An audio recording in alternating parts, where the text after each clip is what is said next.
Welcome back to episode 16 of the Diamond Diary. Today we've got Nicholas Kittens Richards on. Nick has multiple different fingers in different pies, does a bunch of different things, sucks at jiu-jitsu, but hopefully sucking less every day and day. I think if Jugs listens to this, he'll like it, hey? Yeah. He'll like that. Straight away. But today the question that we're going to ask Nick is why it's necessary to fail in entrepreneurship ventures. Yeah. So the intro was actually really good because I'm not very good at jiu-jitsu, but I do it a lot and I like doing it. But it's sort of like business in the sense that if you're starting a new business or even a little side hustle, anything new, there's a degree of failure in because you can't be good at a new thing out of the gate. Yeah. Unless there's some weird genetic fluke or something like that. Yeah. And people come in, I've noticed, to businesses, small businesses, and I think the culture of entrepreneurship has people thinking like, if you don't come in with an investor and turn over $500,000 in your first year, it's a complete waste of time. Whereas a lot of the businesses I've started have been a slow build and it's taken 2 years to actually sort of get momentum. But that's just the path. A lot of them haven't worked, but that's okay. It's like, to go back to jiu-jitsu, right? It's like going into a black belt competition and trying to win it and you've never done jiu-jitsu before. Yeah. Like entrepreneurship is entrepreneurial or entrepreneurs or any of that kind of industry kind of expect to just be complete industry leaders immediately, right? Where like anything, it's kind of entrepreneurship is in like a vacuum like that, right? Like unless say like food or chefing or something like that, like or art might be like an exception to the rule, right? Because you might not have never done art before, pick up a canvas and some paint and be amazing, right? But most businesses and most kind of professional or most business ventures, right? Nobody's success for like 5 to 10 years, but a lot of entrepreneurial businesses don't have that tolerance to fail for 5 years before they start, right? Because, say in law, essentially you being employed is kind of your failing, right? You go get a job for somebody else, you fail for 5 years in little things, hopefully little things, micro things, and then you go, boom, all right, I'm ready to start a business. Then you do your own thing, right? But you've gone through that period of failing, but a lot of entrepreneurs don't really have that period of fail, right? No, and I think I like to think of starting businesses. I also, incidentally, I think the phrase entrepreneur and entrepreneurship has just been bastardized with all meaning taken out of it now. It's like boss babe. Now boss babe, somebody told me the other day, boss babe's a negative term now. Yeah. Or I was like, what? It's the business equivalent of influencer now. Yeah. But I like to think of starting a business as something between a creative endeavor and a science experiment, in the sense that my frame of mind when I want to start a business is, I have this idea, I think it will work, I'm willing to gamble X amount of cash and X amount of my time to do the experiment. But going into it, I'm fully prepared that this experiment may fail. Yeah. And that was something I didn't pick up till I was a little bit older, is I used to start businesses with the assumption they would be wildly successful straight away. Yeah. And some of them won't be. And it may be your fault, it might not be your fault, it might be the wrong time. So in my head, I'm like, I want to try this, this, and this. I'll try it. I'm like, okay, that's not going to work. I've got this other idea I want to try. So it's more of an iterative process than... So the success is a byproduct of following this process. It's not the end goal. Yeah, I agree. It's hard, right? Like, you might have had a really, really cool bar concept and launched it March last year. Yeah. And it's completely out of your control. Yeah. You might have like opened for one day and then boom, gone. Yeah. And then then you've got no built up cash that can get you through. You literally just have to fail. Like there's nothing else, right, that you can do. And so I don't. Whenever you talk to someone and their business hasn't worked, I'm always really interested in why. Not because I want them to have to conduct an autopsy on their failings. Yeah. But because like why? What can we pull out of it so when we try it again? Because inevitably you'll want to try it again. Because if you're of the personality type where you're quite entrepreneurial, You're going to want to do it over and over and over. It's like a compulsion. Like Yeah. I had a job briefly in the last 18 months or so. Yeah. And I just couldn't be employed because I needed to keep doing these things. And I think regardless of whether I was successful or unsuccessful, I would keep wanting to do it because it's just a thing I have to do. Yeah, I remember talking to you when you were, you remember we caught up in Nobbies when you were deciding to go back to full employment. I was like, really? And you're like, yeah, I think it's a great idea. Yeah. You're like, like, okay, sure, yeah. But I mean, I do the same thing. I do every week, every day, like, it's just, because there's security. Yeah. There's, guarantee, there's boom, your super's being paid, boom, boom, boom, you get paid every Monday, Tuesday, whenever, every month, whatever. Where, I don't even know, like, I think, honestly, the concept of entrepreneurship and being an entrepreneur is just it's what you called a businessman in the 80s, right? Yeah. Or a businesswoman, a business person. Yeah. Like, they were just like, oh, that guy does business. Now he's an entrepreneur. Yeah, and I nearly like the phrase businessman a bit more, not to get meta on it, because I don't think it has all the connotations that entrepreneurship has that I don't particularly like.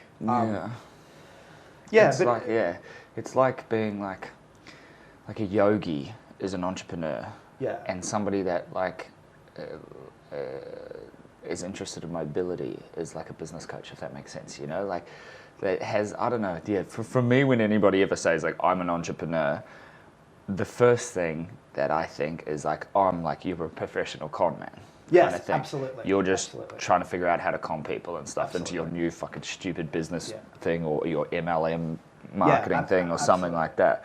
But I'm like I'm like, I do different businesses and things like that. I'm like, oh, like you. I feel, in my personal opinion, it's more of a legitimate. Yeah, it's the concept. tag. I think the tag entrepreneur has become.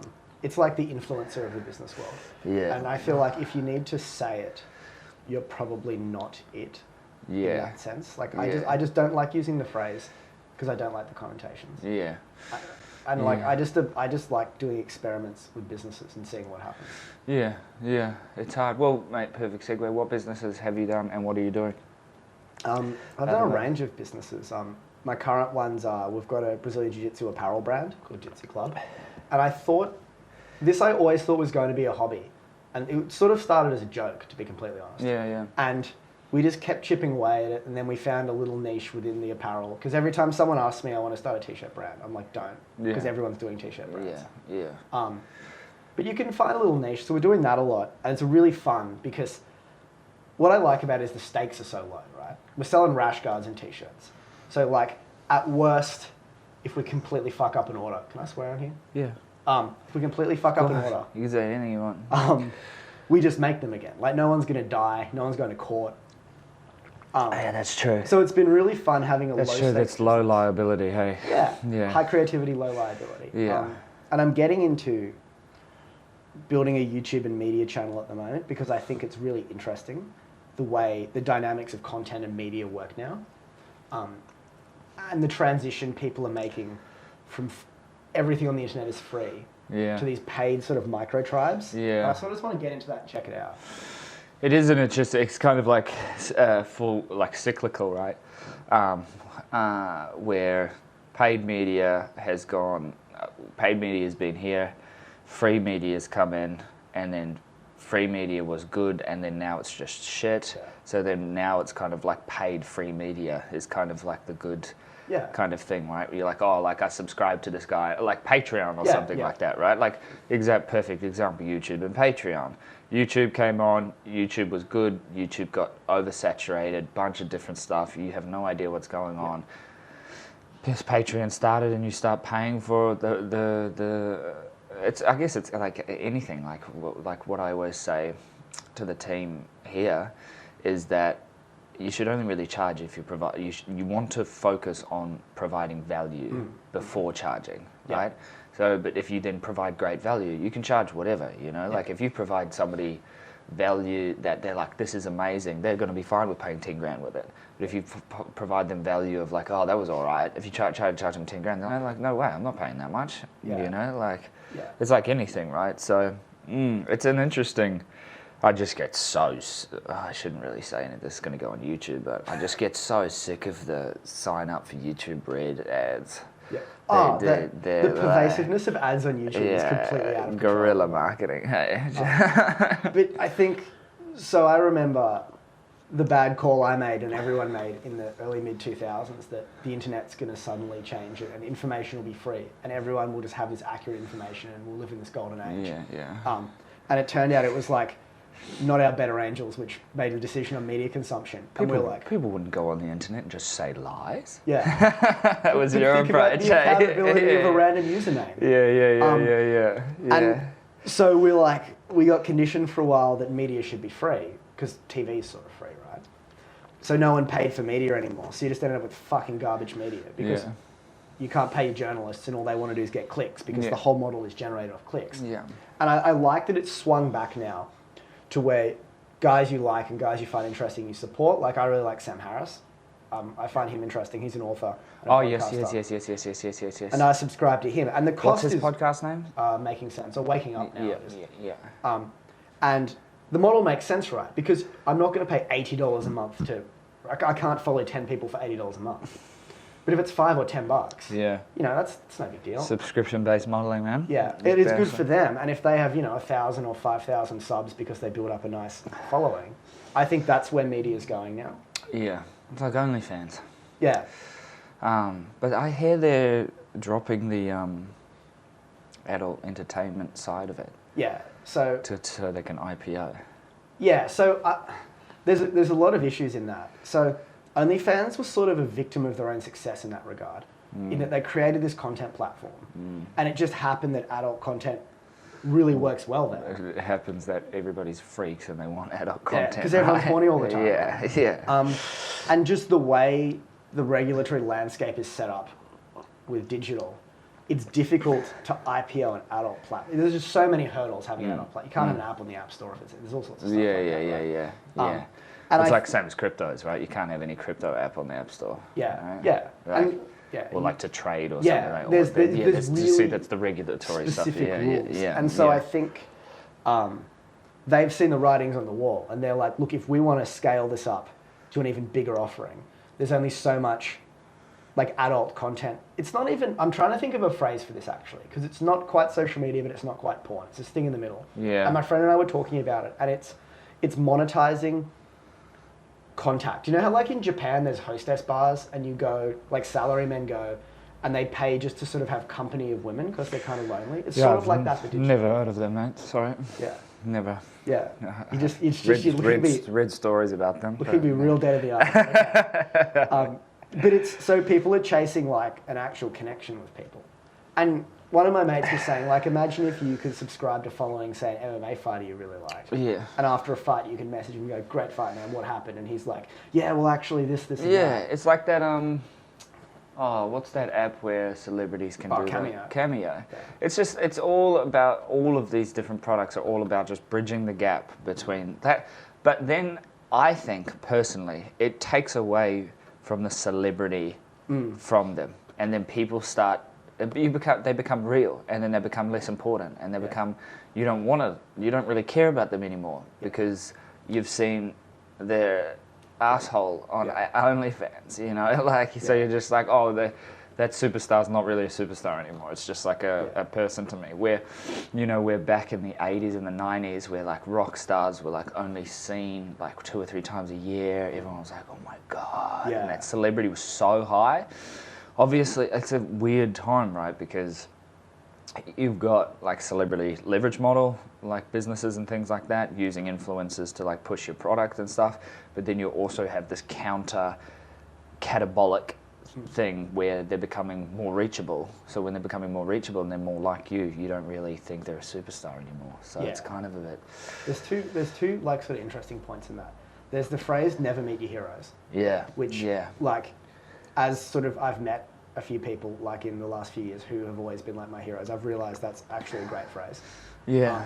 because you realize Yeah. they're just people too. with Sometimes their they're own problems and fucking flaws. losers. Yeah, sometimes they're just dickheads. Yeah, You know? they're just like, you're like, what? Like, I thought you were like the best thing ever. But And people there's- are also, you know, People are people. People are People are people. people. Because my dad always used to tell me is there's bastards that are broke and there's bastards that are billionaires. yeah. It doesn't matter, you know? And the other thing I think is interesting about, like, I think I want to call it like the democratization of celebrity, is I think the pyramid of celebrity, as you alluded to in the 80s, was really steep, right? Where there's like absolute elite that you never see that are like gods. I think it's flattening out, where people have all these micro tribes now, right? Yeah. So there's a chick on the coast who I'm friends with, who's like a minor celebrity, just sort of by accident. Yeah. And like people will stop her and be like, "Oh my god, can I have a photo with you?" She's just like a random chick that lives on the coast. She's not even a model or anything. Mate, She's just I'm an average lawyer on the coast, yeah. and I get so many 9-year-olds being like, "Aussie lawyer, let me take Yeah. a photo." Yeah. I mean, it's, you know, it's I'm like, this is so like, yeah. There's like it's almost like your micro celebrities. Yeah. You know, now like it's no, you know, no 30 or 40-year-olds like, "Hey, can I get a photo?" It's always, because it's mostly TikTok, Yeah. right? So it's always kids, but it's just so foreign yeah. to me, because in my mind, I would only ever ask for a photo of somebody that's like a Marvel superhero Yeah. or something Like like Richard that, right? Branson or something. That I'm never gonna see again. Yeah. You know, like kids like around here or whatever probably will. I'm like, mate, you probably see me around. Like I'm always here. Like you know, I'm literally yeah, working. like I'm in that office from 7 a.m. till 9 p.m. most days, man. So yeah, come say hi. Yeah, it's, you know. it's so weird. Like because like my YouTube channel is like starting to get a little bit of momentum. The other day I was like down in Trig and I just heard this money cat from a car. Yeah. I'm like, the fuck was that? It's weird, hey? It's a Yeah. different time. I got that outside the Supreme Court the other day. Some dude in a beat up RAV was like, "Fuck, Aussie lawyer, how are ya?" Like, good. I was like, bro, weird, like, I am... Like I'm at the Supreme Court. How do you think I feel? Yeah. I'm anxious. Like, I'm I'm not- nervous. not- Shut up. I just snap at him. I shut up. That's actually a question I've always wanted to ask you. Do you get nervous going to court? Not Yeah. as a plaintiff, as a lawyer. I'm always nervous, though. Yeah. It's the old Hulk thing. Yeah. But is it like How do you're- you control it? I'm always Yeah. angry. But do you like? Is it like when you got to give a big speech and you know all day you got to give this fucking speech and it sort of ruins your day a bit? It's a bit like everything. No, it doesn't. I love it. I love advocacy, man. I love litigating. It's a bit like everything. If it's a new matter, if it's just like an area of law that I'm not that familiar with or something like that, and I'm like, you know, like a bit nervous about, or like it's a new thing, or if it's, you know, like I've never appeared in the High Court. Like if I was going to appear in the High Court, I'd be so nervous. But in a vacuum, it's the exact same thing as appearing in the Brisbane Magistrates Court. Yeah. Kind of. Bigger courts and scarier people. But yeah, nah.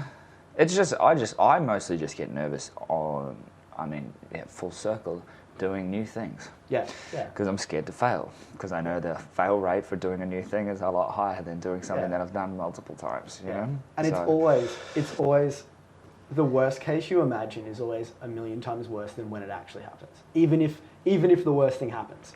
Sometimes. Like, it's very rare for me that I've done a thing that I'm not sure of. And what I've imagined the worst thing will be is not as bad as what it was. It's never that bad for me. Unless you have some sort of example, which you clearly do. I've had a few. Actually, whenever I expect, like you prepare for the worst and hope for the best, right? Whenever I've been like, okay, I got through this, and then like, but I'm a bit nervous about this. I've been rinsed by some magistrates, by some judges, and things like absolutely like standing at the bench and just like feeling your whole body go cold because they're just like, Mr. Diamond. Really? I'm like, oh no.